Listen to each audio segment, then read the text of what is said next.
Hi friends, welcome back to my YouTube channel Vilas maths lab. ఈ వీడియోలో నేను అర్థమెటిక్కి సంబంధించిన సింపుల్ ఇంట్రెస్ట్ నుంచి ఇంకా 2 సమ్స్ ఎక్స్ప్లెయిన్ చేయబోతున్నాను. Keep watching.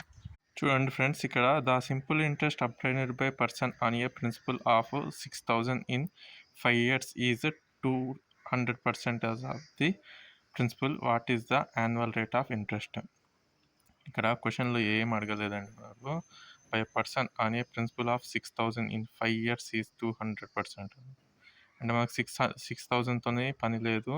5 yearsలో 200% అయిందంటే 1 yearలో ఎంత అని అర్థం. ఇది ఓవరాల్గా చేయొచ్చండి. సమ్మ 200 డివైడెడ్ బై 5 చేస్తే 1 year పర్సెంటేజ్ ఎంతో తెలుస్తుంది, అది 40. సెకండ్ సమ్ చూద్దాం. If the simple interest on a certain sum of money after 6 1/4 years is 3/8 of the principal, then the rate of interest per annum is.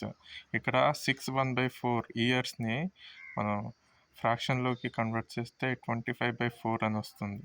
Is 3/8 అన్నాడు. 3/8 అన్నాడు కాబట్టి principal 8 అనుకుంటే interest ఎంత? Pలో 3/8 times అంటే 8 into 3/8 that equal to 3. And టైంని మనం already convert చేసినాం. t equal to 25/4.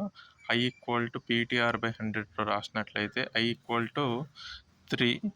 And principal 8 అనుకున్నాం. t equal to 25/4. R equal to we have to find out R only by 100. దీన్ని సింప్లిఫై చేస్తే R ఈక్వల్ టు 6% వస్తుందండి.